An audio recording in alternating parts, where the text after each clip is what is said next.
are unable to provide public comment during this meeting, please email your comment to solvisable@ssabol@pctpa.net. Thank you. And Mayor Bruce, would you lead us in flag salute, please?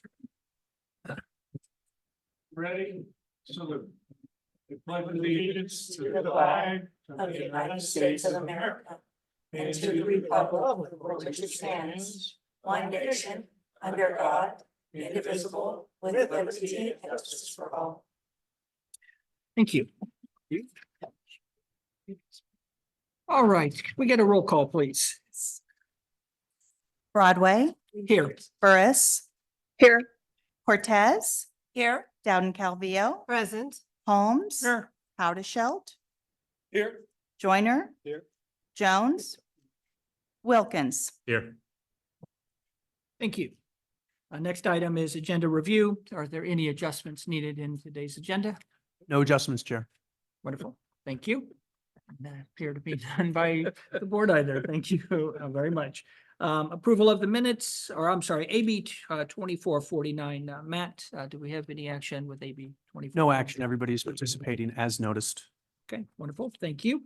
The next item is approval of our minutes for the April 24th, 2024 meeting. Those were provided in our packets and were posted online. Are there any changes needed to the minutes? I have none, Mr. Chair. All right, could we get action on the minutes? please? Dowden Calvillo moves adoption of the minutes. I second. Okay, we have a motion and a second to approve the minutes. Any further discussion? There being none, could we get a roll call vote, please? Broadway, Yes. Burris, Yes.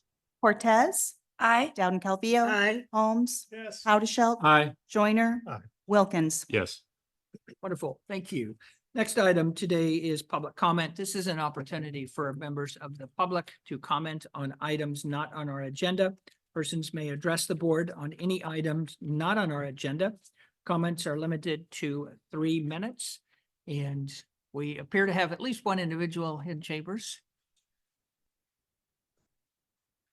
I did bring up before, and I wanted to bring up the question of the public attending the TAC meeting. However, it's also on the agenda, so maybe I can't speak to it. Yes, if it's on the agenda, Mr. Gerbarian, we'll cover that during the course of the meeting. So I made my point about that. All right, thank you. All right, is there anyone else in chambers who wishes to comment on this item? Do we have anyone online that wishes to comment? Thank you, Selby. All right, next item today is our consent calendar for the Placer County Transportation Planning Agency. These are items that are expected to be routine and non-controversial and will be acted upon by one board action. With that, do we have anyone on the board who wishes to pull an item from the consent calendar? All right, we do have one member remote. I just want to confirm that she does not wish to pull an item. Okay, and do we have a member of the public that wishes to pull a consent item? Yes, item 1, auxiliary lanes. Okay, wonderful. Thank you. All right, with that, I will bring it back to the board for action on items 2 through 9 on the consent calendar. Move. Oh. I thought you were a little sleepy this morning. I was, well, I thought it was Alice who was moving. It was me. All three of us moved. At Okay. the same time. But I'll I'm out. second. I'm out. All right. Alice, motion. All right. We'll give it thank to you. Bruce next. We have a motion and a second. Any further discussion? There being none, could we get a roll call vote, please? Broadway, Yes. Burris, Yes. Cortez, Aye. Dowden Calvillo, Aye. Holmes, Yes. Howdeshelt, Aye. Joyner, Aye. Wilkins. Yes. Wonderful. Thank you so much. We did have a request from the public to remove item 1, and that is the Interstate 80 Auxiliary Lanes Project. And which member of staff will speak on that? That would be me, Wonderful. David Melko. Thank you, David. So the item on consent is renewal of dock and engineering's construction support services contract. It's called a letter of task agreement. We currently have a 5-year master agreement that is slightly less than 600,000. And the money's here, the 136,000 and change is for the next fiscal year. We have a number of tasks associated with support with Caltrans resident engineer and field studies, site visits, working with the contractor. And then we also have to, in this particular year, start working on the as-bills that are required to be submitted to Caltrans at the completion of the project. And the good news, and I think I mentioned it here in the consent, that we anticipate having the project completed by the end of this fiscal year 24-25. So that's good news. And I'd be glad to answer any other questions. Wonderful. Thank you, David. Any questions from the board? No? Okay. And do we have anyone from the public who wishes to comment on this item? Good morning, Mike Garabedian, Placer County tomorrow. Pacific to American Divide. Well, maybe it may seem a little kind of chintzy to bring this issue up when project is underway and going, but I think it's very important to mention that my belief that the whole Douglas Boulevard I-80 interchange was very carefully engineered over a long period of time by very skillful engineers, and they knew what they were doing.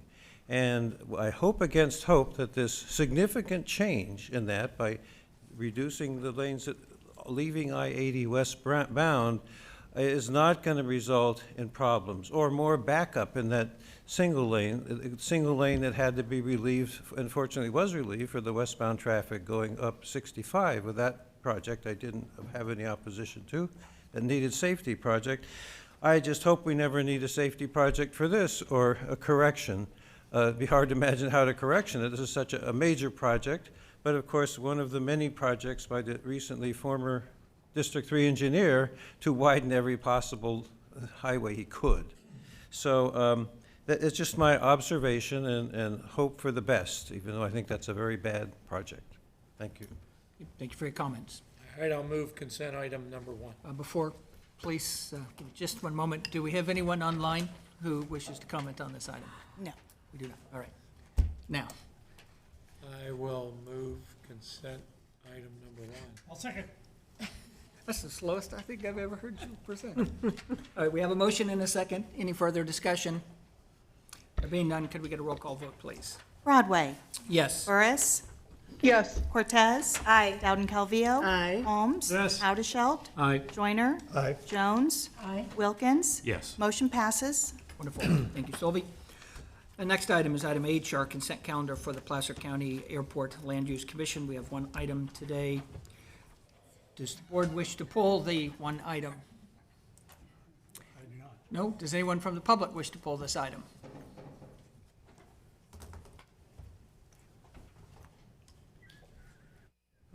Michael Garabedian on the Airport Land Use Commission item. I would like to make an observation that it seems to me that when issues come up regarding the, Mr. Garabedian, are you asking to pull the oh item? yes, please pull it from consent. Okay. Thank you. Thank you. All right. So we will pull the item. Is there, with this being the only action, do we have a report from staff on the Land Use Commission fee? That would be me, once again, David Melko. So the board approved an update to fees back in December of 2021 when we took a variety of actions with respect to approving the airport land use compatibility plan in October and set in motion consistency actions for the various general plans for Auburn, and Lincoln, and Placer County. So all of those consistency actions have occurred. And we have a fee program in place that you all approved. And because the nature of reviews has changed over time, because of the consistency actions, most of the work or the review of airport land use compatibility is done by the local jurisdiction's planning staff. So we no longer get a number of referrals from the planning staff and then therefore request the applicant to provide fees. So the amount of fees is decreased. And so the only types of projects that we review are called mandatory review projects, general plans, specific plans, rezonings, zoning ordinance changes. We only had one last year. So there really is no reason for us to increase fees at this point in time because we've only done one review, and that really hasn't triggered the need for an increase in the fees. And so we're recommending to you that notwithstanding within the ordinance, there is the capability to adjust it on the CPI, that you all can also make the decision to not increase the fees. And so we're recommending that you not increase the fees. All right, thank you, David. Any questions from the board? Okay, anyone from the public wish to comment on this item? Well, thank you for this opportunity. What I wanted to mention, really, Mike Garabedian, is that the Auburn Airport issues, when they come before the other bodies, one of the responses the people get is, that was decided by you folks. You had done these various things as the background. And it seems that the people showing up at those meetings didn't know that this had been before you, might have been very interested to know it was before you, and probably should know if something is before you affecting their land use decisions directly or indirectly. So this might suggest a need for a policy of some kind, so that when you are engaging in activities that affect people that they're very concerned about at the next stage down the line, when it's before the local government, that they are sure to be informed and understand this might affect them. You might have workshops or something leading up to the meetings that are going to affect each area. So I just wanted to bring that to your attention, because it's kind of startling to hear people make comments and be explained that, well, that was taken care of by the Airport Land Use Commission. Thank you. Okay, thank you, Mr. Garabedian. Just to clarify, your concern is not in relation to this item that's before us, which is the fees. It's more in relationship to communication relative to how decisions are made from the Land Use Commission perspective. Well, I would disagree that it is. It would add to your budget to be doing more outreach, I think. Okay, thank you. Duly noted. All right, with that, Mr. Chairman, may I ask a question of staff? yes, absolutely. Yeah, I recognize that this is an item that deals with the fee schedule for the airport, so it's what's happening at the airport versus, the adjacent property owners.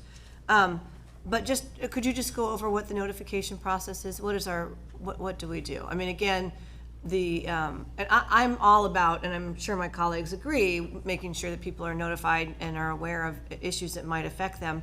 Again, this is a fee schedule for those that are doing things at the airport. But could you just remind us what is our process for notifying folks? Okay, so the fee schedule here is for review of land development applications within the Yes. airport influence area. Okay, just wanted to. Yes, and I understand that. Okay, It's really just the right. fees that are affecting what's happening at the airport, but just wondering what our normal process is. Okay, so under our rules of procedure, because the mandatory items, general plans, specific plans, rezones, when they come to us, we hold a public hearing. So we held a public hearing on the housing element rezone.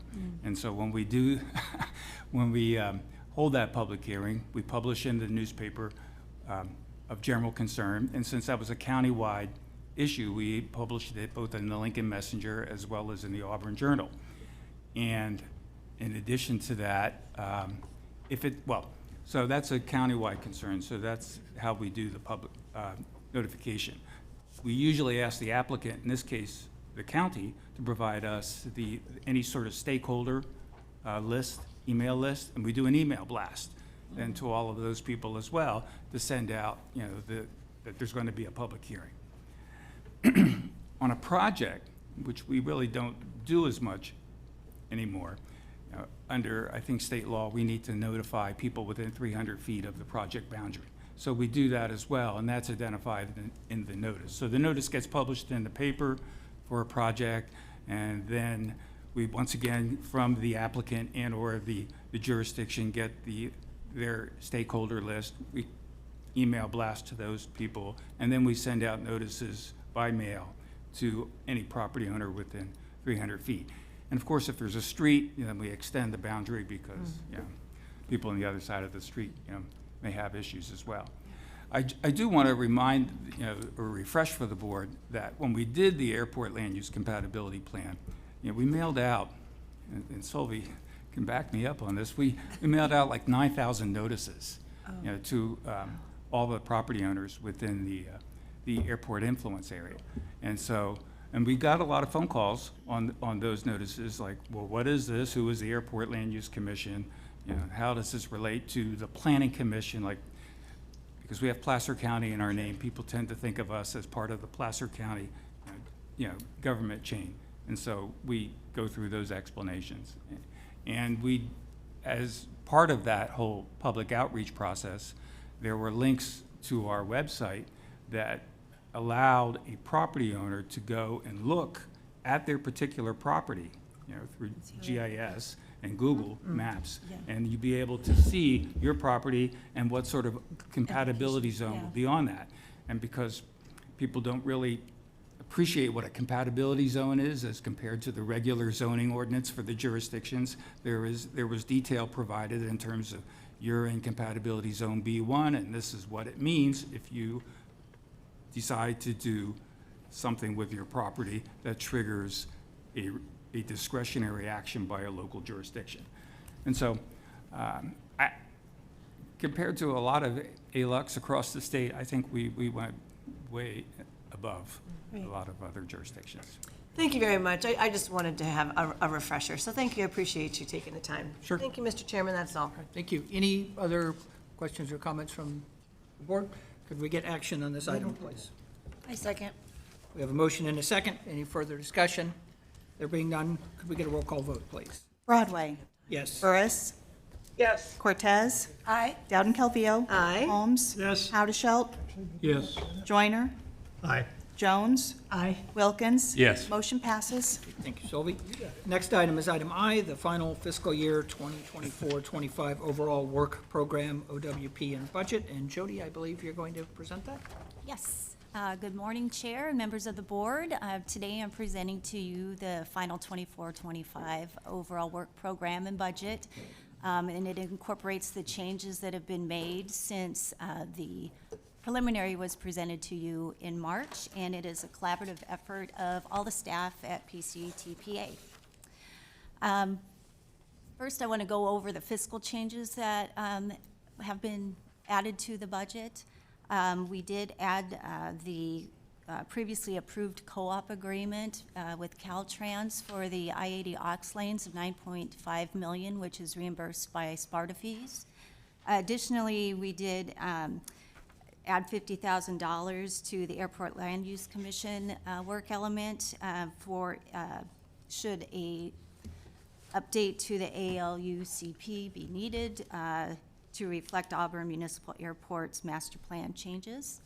And we also included $21,000 in work element 80, which is freeway service patrol, for anticipated increased cost for contracted services.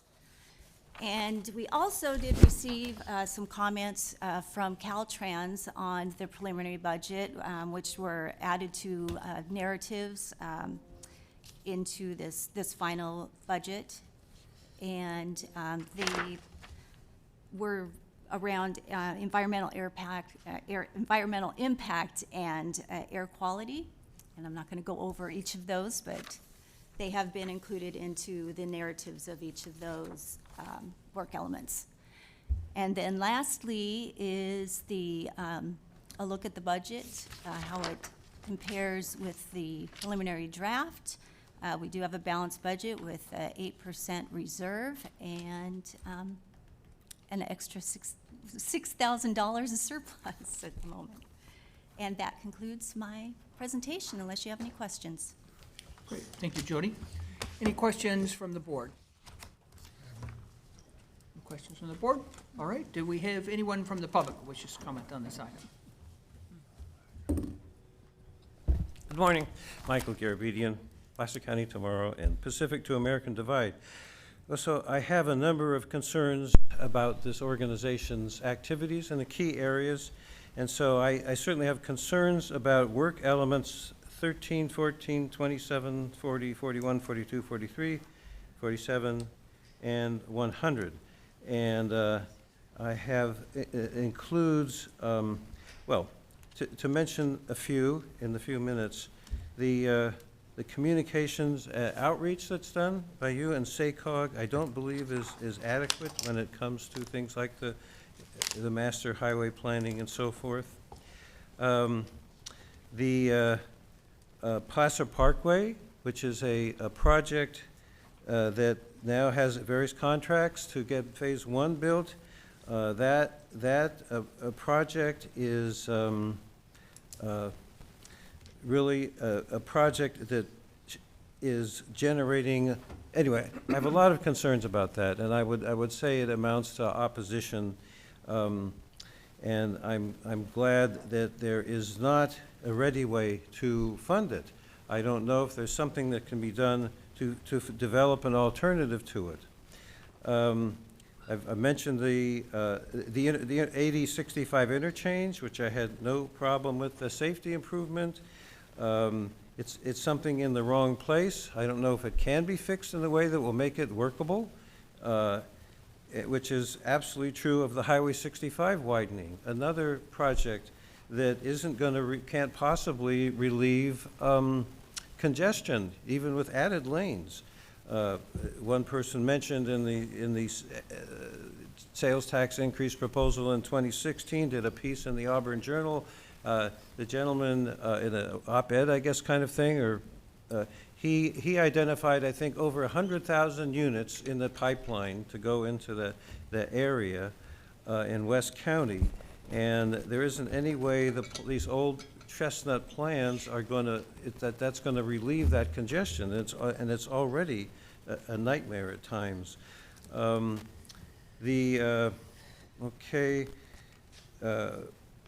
Sparta administration, same problem there.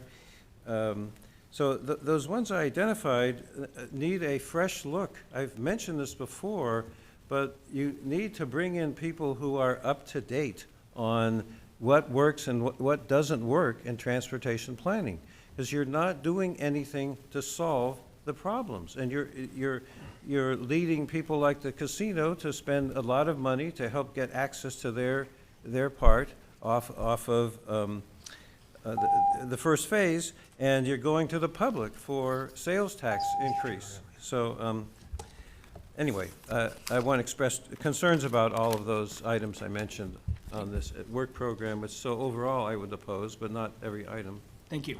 Mr. Garabedian, I have a question. Thank you. So I don't understand why Placer County tomorrow is specific to the American Divide. Can you clarify that? Well, there are two different ideas. Placer County tomorrow is one idea, and the Pacific to American Divide is another. Is it specific or Pacific? Oh, Pacific. What is it? Pacific. Oh, Pacific, It the ocean. reflects That's all I my work interest, 25 years of involvement in Placer County land use, and then my work experience from the Coastal Commission and to the deserts and the Rocky Mountain area, Rocky Mountain Continental Divide, which is kind of my recreational and motivational public involvement territory. Thank you, I understand now. Thank you. Mr. Chair, Mr. Garabedian, can you give me those numbers again? I got 11, I got 12, Oh, thank you. 13, 13. not 11 and 12, but 13, 14, 27. Oh, okay. You 40. stop there. I note that you did not, you were not concerned about work element 24, which is about transit planning? I didn't mention that, no. No, because, yeah. So anyway, thank you. Just wanted to make sure that I had heard correctly. Well, it's a good question. It's part of what needs to be overall. Look, we need to take a new look. And if you aren't going to look, somebody else has to take that look. The public has to look, be informed about. Thank you, Mr. Garabedian. Thank you. Yep. You're quite welcome. All right, do we have anyone else from the public who wishes to comment on this item? No one in chambers, anyone online?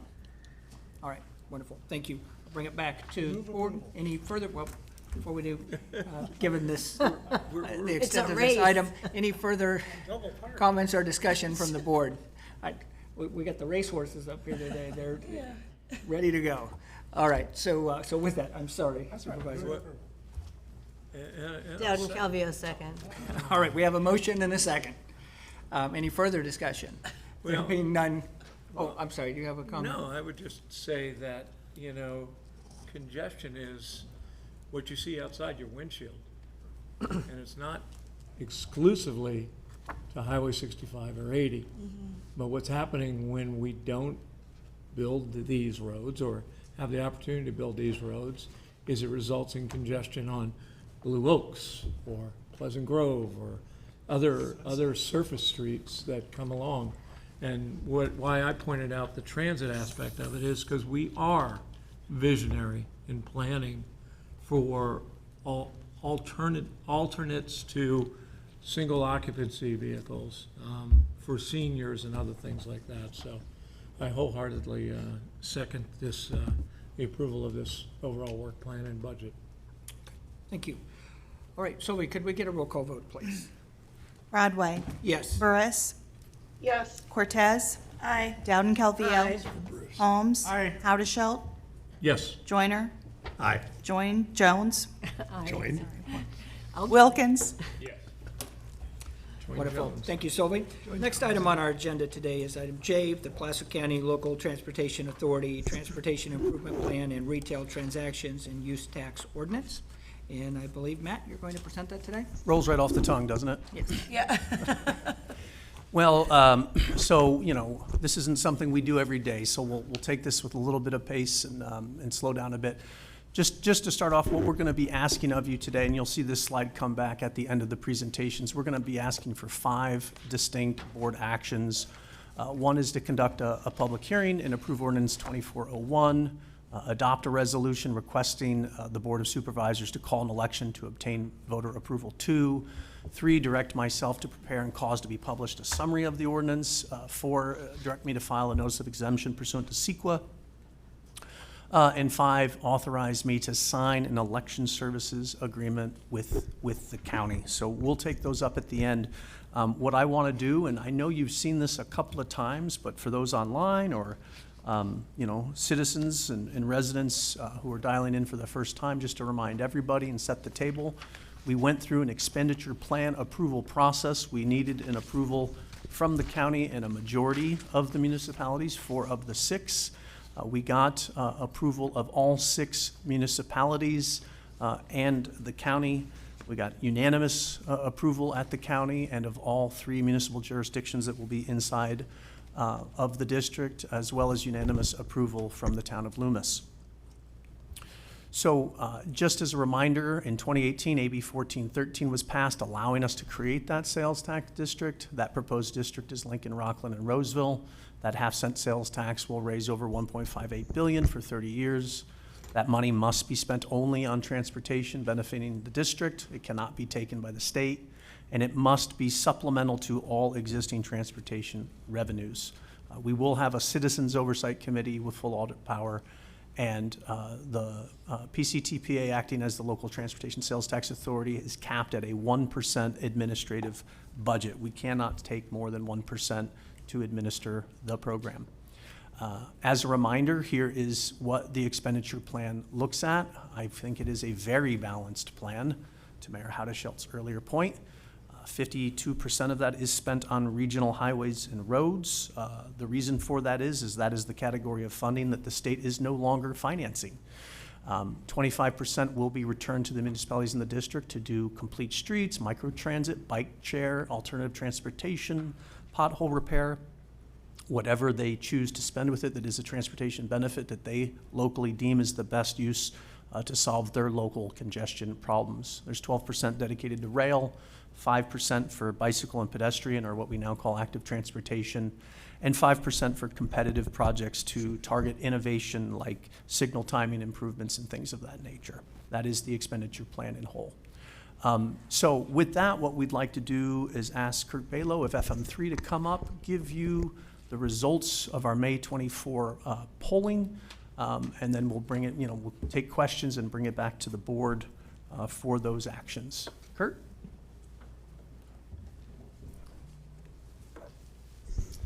Would you like that? Oh, of course I want Big the button in the, power. big Yeah. button in the middle. Thank you very much, Matt. Happy to be here to present results again here, right before you have to make this pretty important decision. So I will get right to it. We conducted our survey wrapping up in the middle of May, so these are pretty fresh results. We did 300 interviews in each of the 3 cities and then weighted those results back to their natural proportions, which is a little more than half in Roseville. But that way we have a little more precision with the results in each of those 3 cities that we'll be able to analyze. Same methodology we've used in the past, which is 2 different modes and multiple different contact methods. So I think the main thing here is that for the full sample, when we weighted it back to its natural proportions, it's about a 4% margin of sampling error. And then we look at anything in each city, it's about a 6% margin of sampling error, which is a little bit better, particularly for Lincoln and Rockland and past surveys. So let's get to the electoral context. So the first section is where are voters' heads? We've gone through this a few times with our results.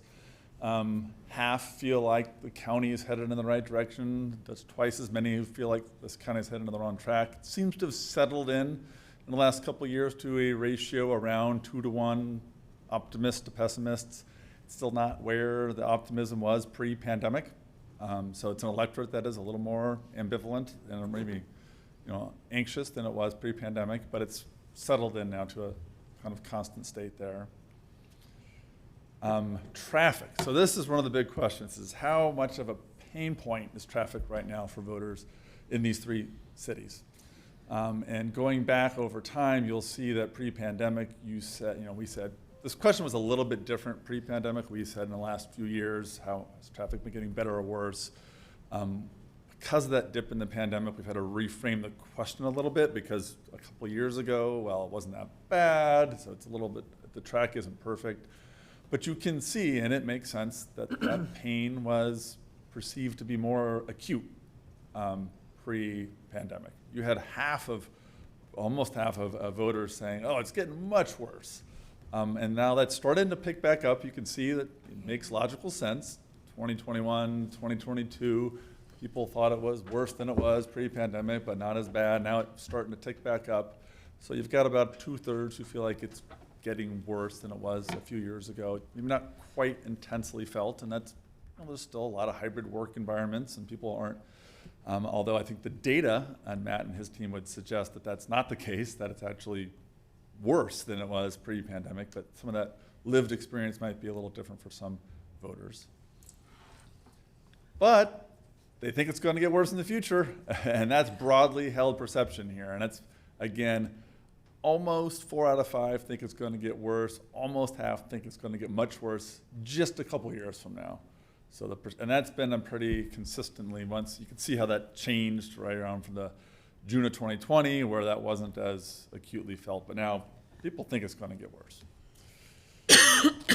And does that have an impact on people's quality of life? Yeah, over 7 out of 10 feel like it has a negative impact. About a quarter feel like it has a very negative impact. So I think this is settling in there too.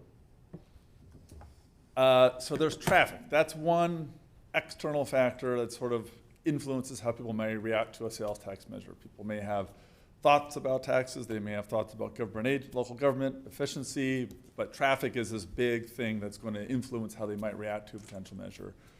Secondarily is, well, what about their household finances? This has an impact on what they're spending.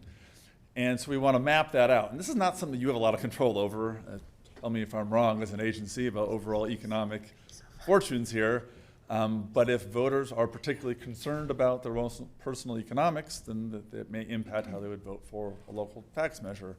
And you'll see there was maybe not more optimism coming out of the pandemic, but there was a little less pessimism, and that's gotten a little, it's gone from 14 to 33, roughly, we'll call it just a little more than doubling.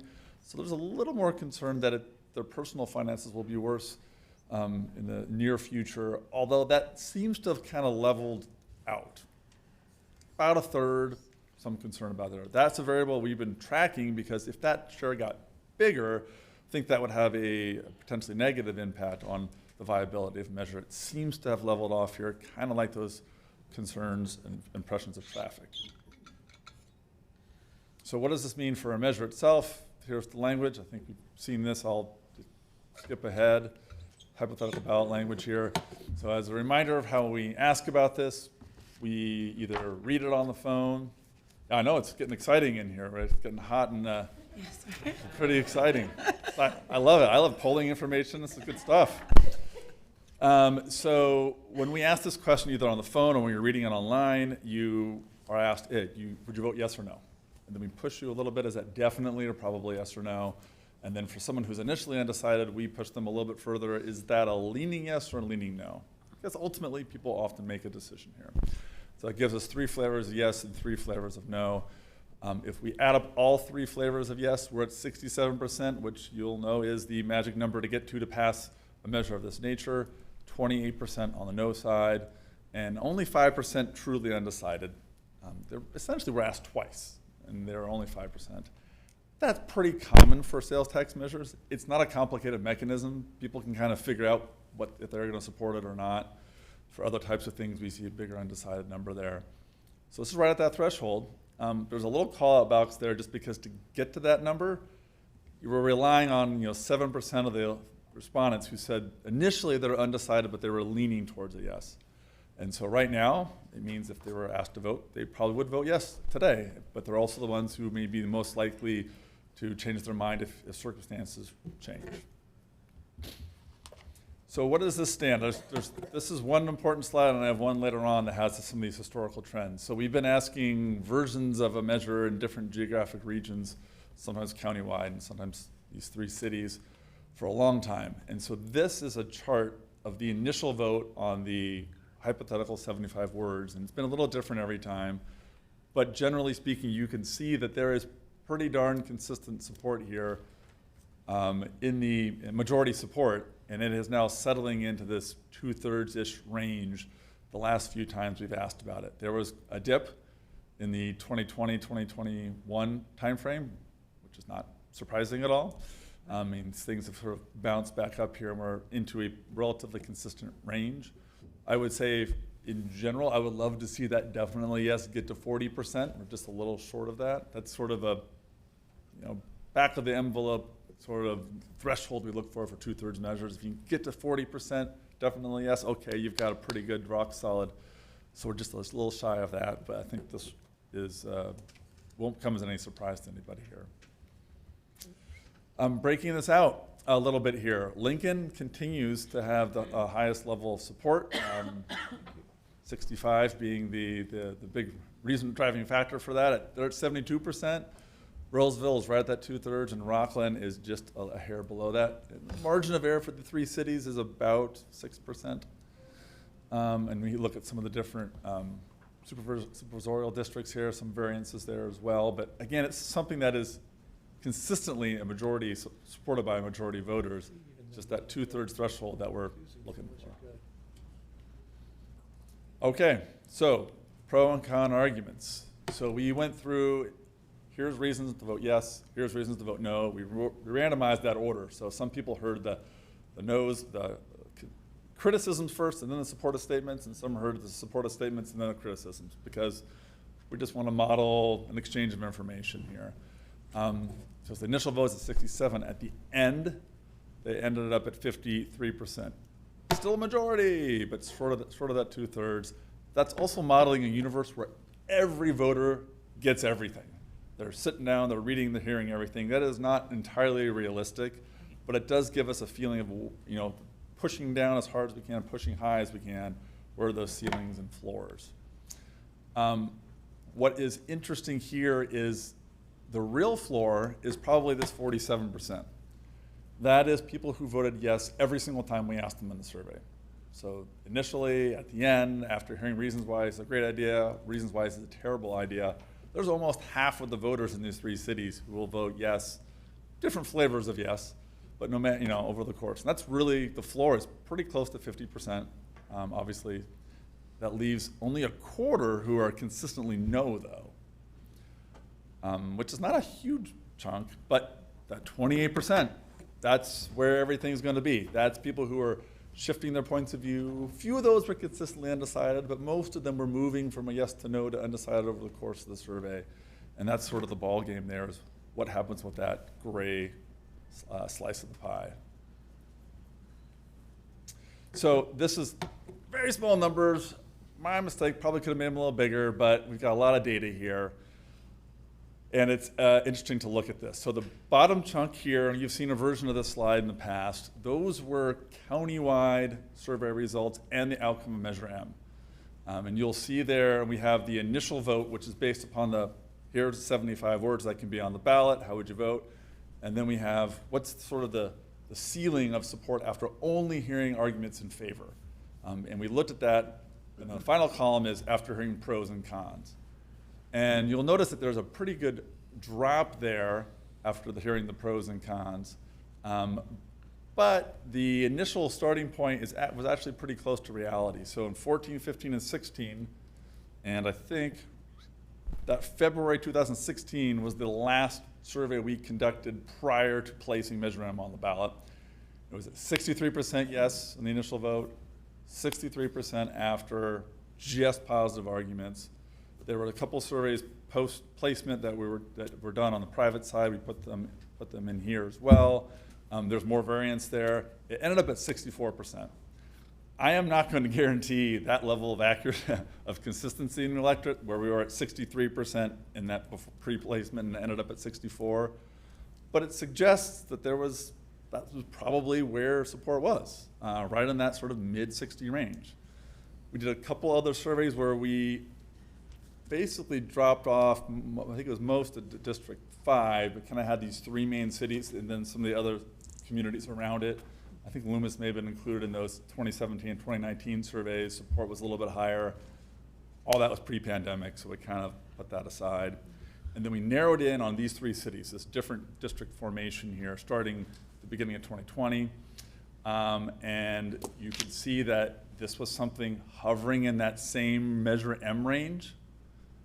And then now in the last couple of years, it is now up around 2/3. It is not, hey, this thing's going to pass by flying colors, but this suggests that this is in a better place than it was prior to Measure M's placement. So we're looking at initial votes around 2/3, high watermarks around 2/3, a few points higher in both those regards. So this is probably one of the most important sort of contextual questions of all the results we have in here. So what does that mean? The overall electorate seems to have settled into a spot now where the right direction, wrong track numbers are kind of consistent. Concerns about traffic have intensified post-pandemic. I mean, not quite to the pre-pandemic levels, but they're settling into a space for now. Concerns about personal economic, household finances had gotten a little worse. They seem to have leveled out now as well. And this is leaving us with a measure that's starting off around that 2/3 vote threshold. It is hard to push it much higher than that, but that is a better spot than it was pre-Measure M placement. And concerns about traffic, particularly when you look forward to the future, voters just assume it's going to get worse. And so to the extent that that is part of the narrative when they're looking at a measure like this and part of their rationale when they're considering something, that could be very motivating. And I think that, kind of wraps up the conclusion here, which is this is a better spot than where Measure M was before it was placed on the ballot. And Measure M didn't quite get to that threshold nearly. I hesitate to say failed for a measure that still was supported by 64% of voters. It's just the threshold makes it a different dynamic. It was a broadly held supported measure. A measure that you may consider putting on the ballot this time is in a similar spot, but a little bit better than Measure M. So still have your work cut out for you, but you're in a better spot. Thank you, Kurt. Before we move on, questions? Usually Any people love questions the from data. the board? Dan? I have a question. It's actually not about this polling, but have you heard in your travels any information about the likelihood of ACA 1 being successful? Yeah, I have not seen any public polling on ACA 1 right now, and others may have other information. I think from what I understand, the aperture of it is still in negotiations a little bit. It is broad. It may get narrowed a little bit in terms of what's ultimately placed on the ballot. I think there's only about a month left to figure that out, though. I think they pretty much have to. The courts rule on that? Well, they're ruling on the CBRT Yes, measure. Courts are. Just on that one. Yeah. Okay. Yeah, the courts are ruling, on the CBRT, but I think ACA one is going as is. I think, You heard it, yeah. no, because it was already, it went through the legislative process, and so I don't think it can be changed.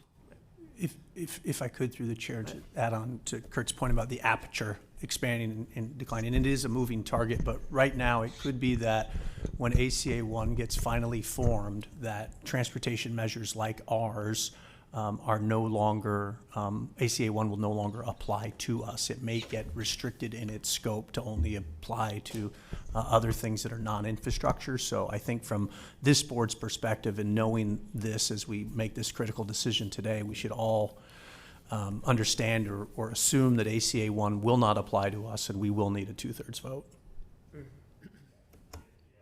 That was the basis of my question, is this looks, if ACA 1 applies to this measure, it looks extremely positive. If not, it's right there at the margin. That's right. And we just, that is an ongoing negotiation, and we don't know at this time if we will be subject to ACA 1 or not. Got it. And then a follow-up question, maybe for you, Matt. What intel do you have regarding potential advocacy or opposition to this measure that would be organized, trying to get out the yes vote or get out the no vote? Have you heard leanings? Yeah. I know we can't do that, but in terms of the private sector interest in that. Right. I would say this, and obviously from where I sit, all I do is educate, but I've probably had more than 120 meetings in my first 15 months on the job. And I would say I have, for instance, we went through the expenditure plan. So we went in front of 34 elected officials, and that was supported 31-3. And that was unanimous support inside of the district and by the county. So that gives you some indication. I have overtly heard from all of the chambers that they're all in support. And honestly, with a lot of my members, we've gone and had dinners and coffees, and it's anecdotal, it's not statistical, but I haven't heard any member of the general public come up and tell me why they sternly oppose it. So anecdotally, I would say there's a lot of support there for it. I think Deanne wants to come in here. She's turning her mic on.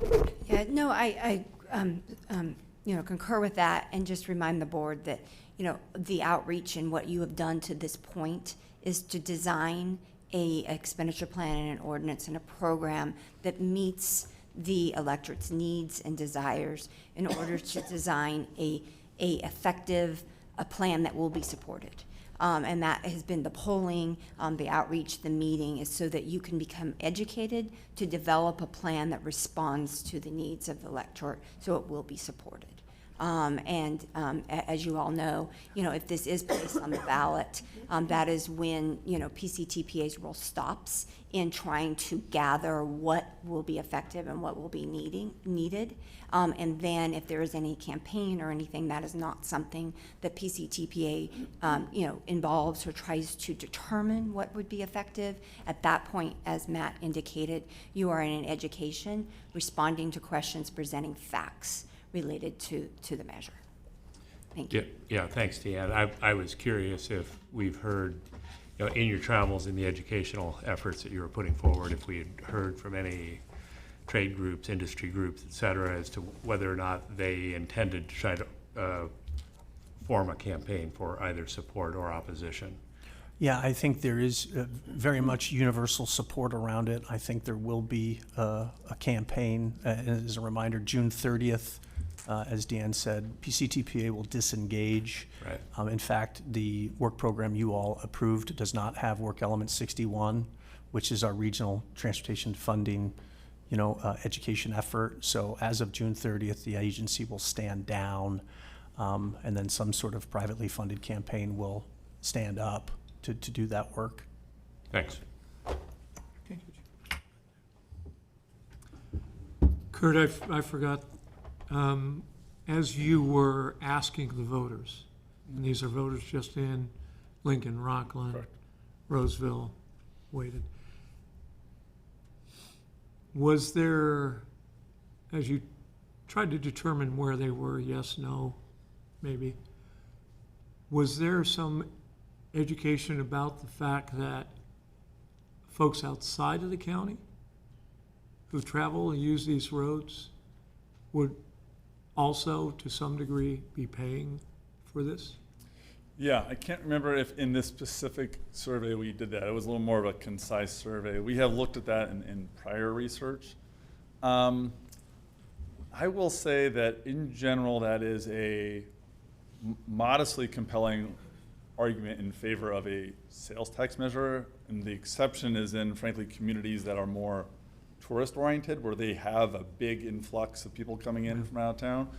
It is certainly a generally positive rationale for supporting a measure like that. I think that everything that we have seen in all this research is that it's really about fixing the congestion and in particular hotspots, and some of the other elements when you're talking about the tax and the math and everything are less compelling than fix the traffic. Yeah. And that's really the key driver. And the purpose behind that is the 67 might be a soft 67, right? Yeah. Well, yeah, or I if mean- I'm not characterizing that right, No. it might be higher than 67 when when we disengage and a committee comes out and begins to do some education around the fact that, oh, hey, yeah, every event at the grounds that attracts folks to the Roseville Rockland area, will be, to some degree, be paying for that, so. And if I could, through the chair, one thing, and here was the language that we went by in the presentation. Just one correction, we used the word theoretical. This is the actual language. It's in 2401, the ordinance that you've approved a first reading of and that you will vote on today. And so we did test this exact ballot language, and it is very intentional that what the primary drivers of it is going to be is inside of those 70 words, namely 65 and 8065. And Kurt's team did test the public's reaction based on their priorities and why they would vote yes. And it is about 80, 65, and 65 widening. Yeah. Good. Can you, while you have the remote, can you go forward 3 slides? Yeah, how about that? Kirk, is this one, are these results weighted, as you said at the beginning, there's a weighting for population, or is this just, 62% of the Rockland population was a total yes? Is there weighting in that top line? Yeah, so maybe it's a little complicated. These results for those 3 cities reflect the full 300 interviews in each of those cities. Right. When we reported the results on basically every other slide for the combination of those 3, then there was weights applied so that the Roseville 67 gets amplified and the Lincoln and Rockland ones get de-emphasized. Okay, thank you very much. Nice job with PowerPoint. Clicker. Your name is just clicker. Okay, very good. Full service. Okay, any other questions from the board on this side? All right, no questions. With that, do we have anyone from the public that wishes to comment on this item? And if I could, we are not done with the staff Okay. presentation. Oh, so you're going to, okay. So do you want to allow the public to comment Sure. on this item, or? Sure. I mean, we You can take it either, any way you'd like. Maybe we should just, Mr. Chairman, Finish have the all the presentation. presentation and then, Yeah. Yeah, I so- second that. okay, we'll go ahead and do that rather than. I apologize, it's a little confusing format this morning. I'd like to invite Cherry with Meraki as part of the consultant team to address. Hi, Chair, board members. Thank you for having me here today.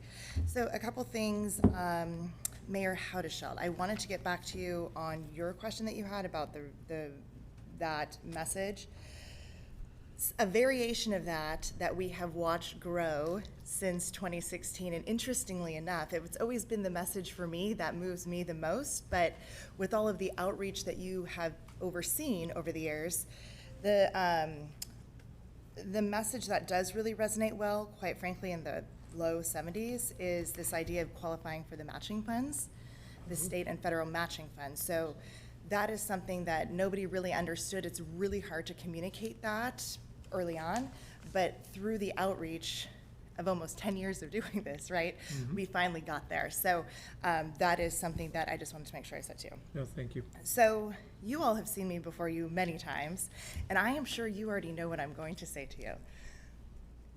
We all have to be on the same page, right? And it's going to be super tight, right? This is the best that we've been, and I think looking at Measure M, that is amazing because that is real world. Hey, this is where we were, this is what we put on, and this is where we were able to get it to. This isn't going to be, I predict, I should say, this isn't going to be one of those measures like in Roseville, Measure B, or like,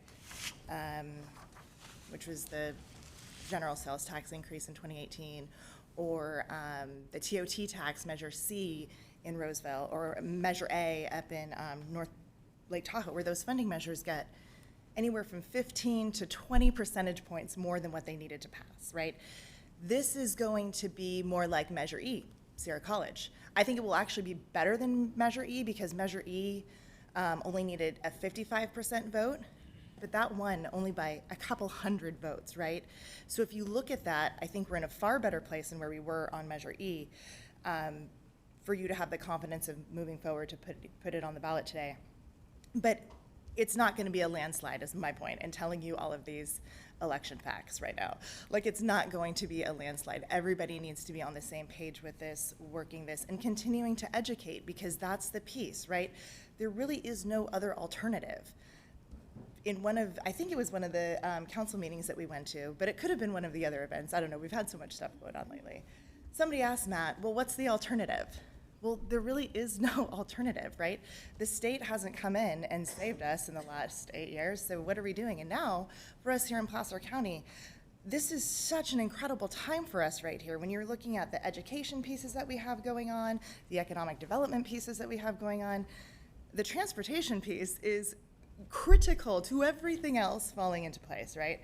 So with that being said, I don't think I've said anything that should shock any of you since I've been before you so many times, but I did want to say thank you because it is kind of momentous to work on this for so long and have this potentially be the last time that I am here before you. So thank you for always taking my calls and doing all the things I asked you to do, and we still have June with a full month of events. We've got a pizza that we're doing in Roseville. We have 2 Sun City Roseville, Sun City Lincoln events. Matt's going to be at the Joint Government Relations meeting, so certainly in this last month, not letting up on the gas in terms of education. Not letting up on the gas, you guys. That just came out, but look at that. But, you know, we have a full program all the way through to June on this. And I just want to say thank you on behalf of Kurt and his team and Gordon and Aldo, who couldn't be here today. We've just really loved working on this for you guys. So thank you so much. So thank you. let me make sure, so you would like us to keep our foot on the pedal? Is that what you? Don't let up on the gas. Right. I don't know. I don't drive an EV, so I don't know if there's a pedal in it. Don't let up on the gas, you guys. Thank you so much, every one of you. Thank you for Thanks everything. for pointing out the matching. Thank you. Oh, with that, I will take any questions before I go sit back down. Any questions from the board? Okay, great. Okay. Thank you. Okay, so we're going to bring this back, and I'll turn it back over. So just, Public comment? I was just 10 10 more seconds? I was just going to say, so these are going to be the 5 required board actions that we're going to be seeking today. I yield my time. Okay, terrific. Thank you. All right, any additional questions from the board? All right, we will therefore open it up to the public for comment on this item.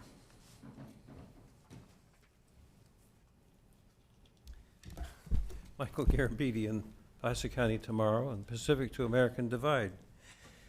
I think you all know what I think about this. The thing I suggest that each of you do, if you can make the time, and I did this several years ago when one of the staff people, former staff people, was at the meeting. Caltrans does a day-long transportation funding program. and it goes into all the detail, and they have this giant chart they put on the wall with all the lines and connections and different funds. And of course, you look at the State Transportation Commission agenda, you begin to see how they frame that in an agenda format. But I suggest that, and it may be the most important thing I could suggest, that if anybody here had an opportunity to spend a day doing that. So, so I think it's hard to know what to say in a couple of minutes. I mean, I think this is a mistake, but however, if it does go ahead, it may be an opportunity for the public to learn more about what the options may be and to help try to find a solution, because somebody's going to have to, doesn't seem like this group will ever give up trying to pass a sales tax, a measure. And there are probably darn good things that sales tax would support, and to tie it into parkway and highway expansion is to me a mistake. And I think I've told you before, I testified against the Assembly Bill 1413 when it was in the Senate committee, against the pro tems bill that you added that to have the vote only in the cities and not in county-wide. And I think the people in the county who are going to be, I think in response to what the chairman said last time about people driving on the roads, paying the tax when they're from the city, paying their share because they're using the roads, I would turn that around and say that what you're asking is taxation without representation. Those people are not be given a chance to vote on this measure. And they do use those roads. They do use other roads. And the one thing one thing I thought of in talking to Auburn about this, where two of those negative votes were on going to the ballot on this, was that in 1978, we had Proposition 13, the Property Tax Reform Initiative, and maybe 50 years from now, because of this kind of effort, we're going to have a sales tax reform initiative, so that when sales taxes are proposed, people know what it's for, know exactly what's in it for them, know how it's going to affect their pocketbook. So those are just a couple of my comments, and I will say that I thought it was very valuable information to have this presentation. I hope you cogitate about it and consider it very carefully. Thank you. Thank you. Is there anyone else from the public that wishes to comment on this item in chambers? If not, do we have anyone online? Okay. Mr. Eklund, you're free to speak. Thank you. I have just a couple short comments. I'm sure it's going to pass, and that's okay. I'm okay with that. I think it was about 5 months ago I suggested that you go with SB1, which is only infrastructure. You only need 55%, and I suggest you go with 15 years rather than 30. 30 years is a long time, given where we are as a county and our transportation needs, and they're going to change dramatically over time. And that I would have supported, and I think the amount would have been less, and I think it would have been much easier to pass. And there was never any discussion about that. I just wish that had happened. On the wording itself, it's only for infrastructure, and right now there's a massive difference between in transit needs for operating expenses and capital expenses. It's great the capital expenses are going to be covered, but the operational expenses go way beyond. It can never be large enough to use all of those funds. I'm not saying that there should be a lot of operating expenses in it, but there should be an option for some operating expenses, as long as it doesn't replace anything that's now available, and as long as it's targeted, what I would say, towards pilot projects or some major, there's more projects now that are going to come to pass that have operational components in terms of pilot projects, with technology,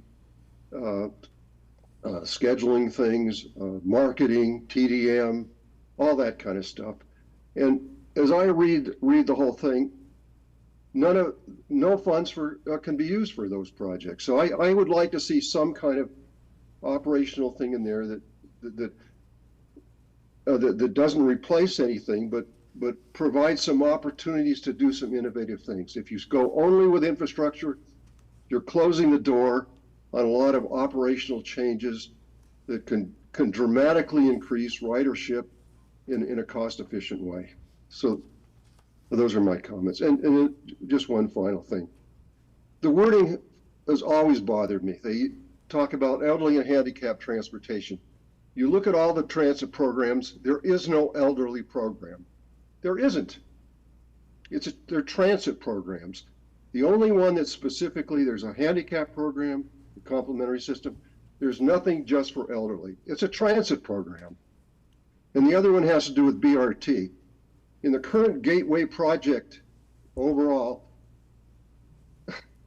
Placer has $500 million for operating expenses for BRT in the next 30 years. $500 million. I doubt if you'll ever see a penny of that. BRT does not belong in the same category as rail.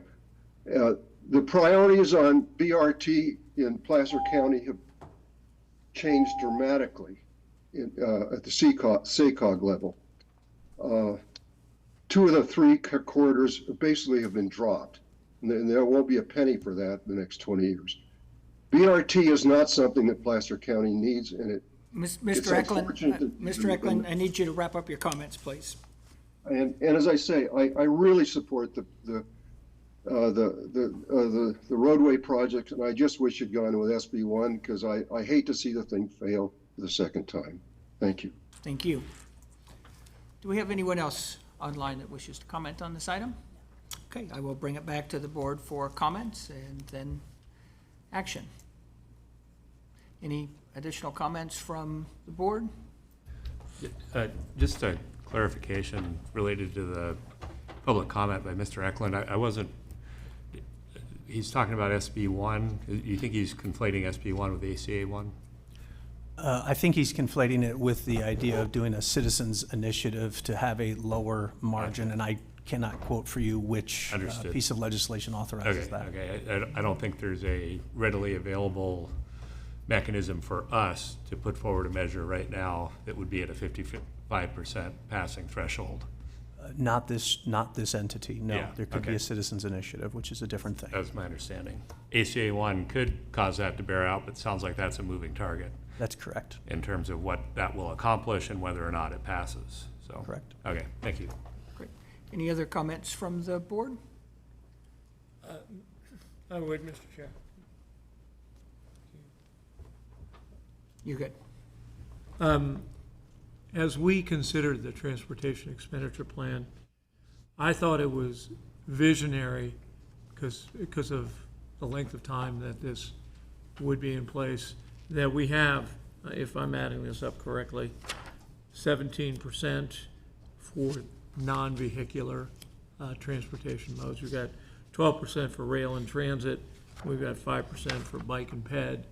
And I think, while the preference in the near future might be, vehicular, I think there will be a growing acceptance, especially when third track gets here in 2028, 2029, as folks move to our area from areas where they are used to taking commuter rail or biking to work. I think there'll be more acceptance of that. So in the expenditure plan, and I know that's not before us today, but it's an attachment, I thought that was really visionary and had struck the right balance between the mode of transportation that most of our citizens will prefer and looking forward. So I just wanted to make that comment.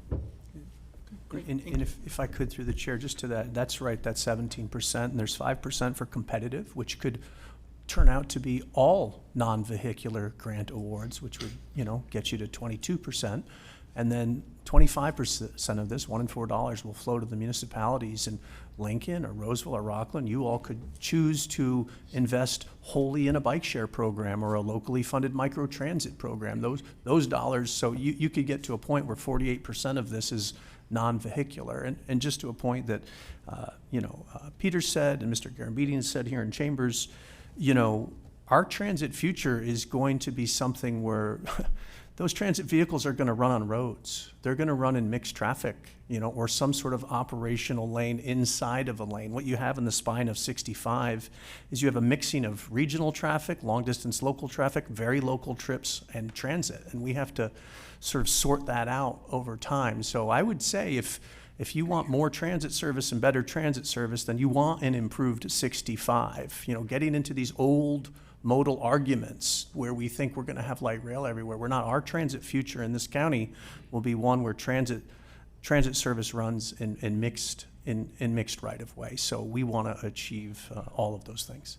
Yeah, and as my colleague from Lincoln reminds us, we may be above the lanes in the not too distant future. Is that right? One can hope. Unless any of my colleagues, Well, I was going to make a just motion. Want to make sure, any further comments? No? Okay, just myself then. Our ability to move in and around our communities is challenged. We all see that, and it's only going to get worse. The data reflects that. Those of us who have lived here have seen that. Transit will not fix this. It will not. It's going to take a combination of solutions. We have seen a plan developed. This board is asked to approve that plan and to move that forward for consideration. And the right area of consideration of whether or not this takes place is to put it in the hands of the voters. They need to be provided with the opportunity to decide what type of solutions are going to be appropriate for us to address our needs as we move forward, and to, as it says on our website, keep Placer moving. I do believe that providing the voters with the opportunity is the appropriate course of action and is clearly represented here, and I fully support it. So I just wanted to share that, and I look to this board for action on this item. I just wanted to say I agree with your comments. Thank you very much, Mr. Chairman. All right, thank you. Mr. Chairman, I move to adopt resolution number 24-1, requesting the Placer County Board of Supervisors to call an election to obtain voter approval, and the rest of that, direct the executive director to prepare and cause to be published a summary of ordinance 24-01 with the names of the board members voting for and against the ordinance, and to direct the executive director to file a notice of exemption pursuant to SEQA, and then finally to authorize the executive director to sign an election services agreement with Placer County for expenses related to election costs should the measure pass. Second. All right, we have a motion and a second. Any further discussion? There being none, can we get a roll call vote, please? Broadway, Yes. Burris, Yes. Cortez, Aye. Dowden Calvillo. Aye. Holmes. Aye. Howdeshelt. Aye. Joyner. Aye. Jones. Aye. Wilkins. Yes. Motion passes. Wonderful, thank you. The next item is item K, and that is our executive director's report. All right, well, thank you very much for all of that. And I'll just wrap up here, and Terry highlighted a little bit of this in her remarks, but just to let you know, we will keep our foot on the pedal as it would. We will be in front of the Board of Supervisors on the 11th of June to support Public Works as they ask the board to put the measure on the November ballot. I'll present at the joint chambers on the 13th, and then we'll have meetings on the 18th, 19th. And just as a reminder, and I did say in remarks that on June 30th, our work element 61 will conclude, and we will no longer engage in the Regional Transportation Funding Program. That'll move to a private campaign. Some other non-measure activities that I want to highlight, our active transportation plan, public outreach has begun. Corey's been out in some of your communities doing pop-up events, just so you're aware. He'll be in all the jurisdictions. He's not in Roseville because Roseville's doing their own ATP, but he is coordinating with Public Works around their ATP planning. There is a CARTA, remember that's the Capital Area Regional Tolling Authority board meeting tomorrow. I'll be in attendance as an ex officio member, and we will be approving a scope of work to bring on a tolling program manager. So we'll be continue to monitor that on behalf of our member jurisdictions. We have alternative truck fueling industry interviews on May 30th to really talk with those folks out in the market about what they think would make sort of alternative fueling sites and potential site locations something that they would be interested in joint pursuing with us. So we'll be doing that on the 30th. And just in closing, just a reminder, we're likely to go dark in July this year. That concludes my report. Great. Thank you, Matt. Next item is item L, board direction to staff. Is there any direction from the board to staff today? Mr. Chair, I have no direction, but I do have a comment. Yesterday morning during our 12-hour board meeting, the early part, we went into closed session, and the board appointed Daniel Chatney as the county executive officer. He's been the acting county executive officer for about 6 months, and he's done a great job for us. And so we're looking forward to him leading us in the next several years. Great. All right. Thank you, Supervisor. All right, with that, next item was our informational items. Those are the TAC reports and other reports that were provided in our packet. With that, our next meeting is scheduled on June 26th. And as always, Solvi will keep us apprised of the meeting and provide us with all the necessary documentation. So with that.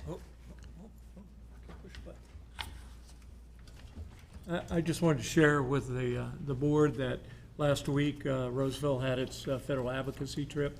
Jason Sharkowski, our public works director, was on the trip with us, and we took that opportunity to reinforce some of PCTPA's priorities around transportation. So that's all. I just wanted to add that to the comments of today.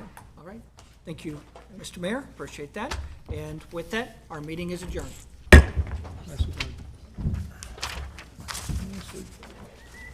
Supervisor Holmes?